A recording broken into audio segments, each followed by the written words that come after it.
Hi, I'm Robert F. Kennedy Jr., your HHS Secretary. Today, I want to tell you about a letter that I just sent to Germany's Federal Minister of Health, Nina Warken, because what's happening in Germany right now demands a clear public response from the United States of America. I've learned that more than 1,000 German physicians and thousands of their patients now face prosecution and punishment for issuing exemptions from wearing masks or getting COVID-19 vaccines during the pandemic. When any government criminalizes doctors for advising their patients, it crosses a line that free societies have always treated as sacred. In my letter, I explain that Germany is targeting physicians who put their patients first and punishing citizens for making their own medical choices. The German government is now violating the sacred patient physician relationship, replacing it with a dangerous system that makes physicians enforcers of state policies. Your health is no longer your doctor's priority under this system. Your doctor instead is serving the welfare of the collective as determined by unelected technocrats with no medical training. Anybody can see the danger in this system. No democracy grounded in confidence and transparency should move in that direction. Patients must always have the freedom to make personal medical decisions without coercion or political pressure.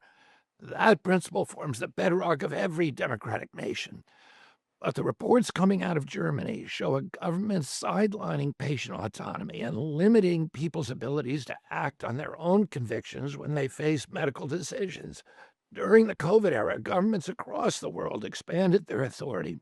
Even in America, doctors were unjustly attacked for challenging the status quo.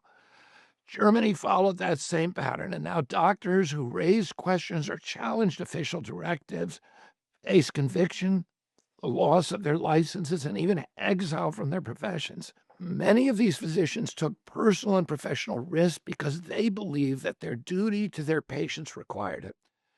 They stood by their Hippocratic oath at a moment when the government institutions demanded strict conformity with state diktats.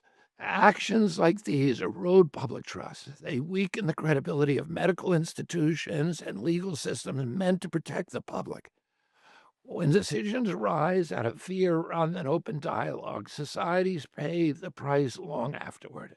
And that's why I urge the German government to change course, to end these prosecutions, to restore unjustly revoked licenses, to stop punishing doctors who acted in good faith and served their patients with integrity, and to let the German people make their own informed medical decisions. Germany has long held a respected place in the global community as a nation committed to democratic values and human rights. Policies that suppress dissent, that silence speech, that criminalize medical decision making undermine that legacy.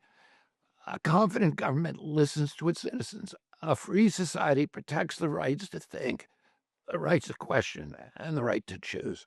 In my letter, I made it clear that Germany has the opportunity and the responsibility to correct this trajectory, to restore medical autonomy, to end politically motivated prosecutions, and to uphold the rights that anchor every democratic nation. History will record how leaders respond at moments like this. Thank you. Produced by the U.S. Department of Health and Human Services.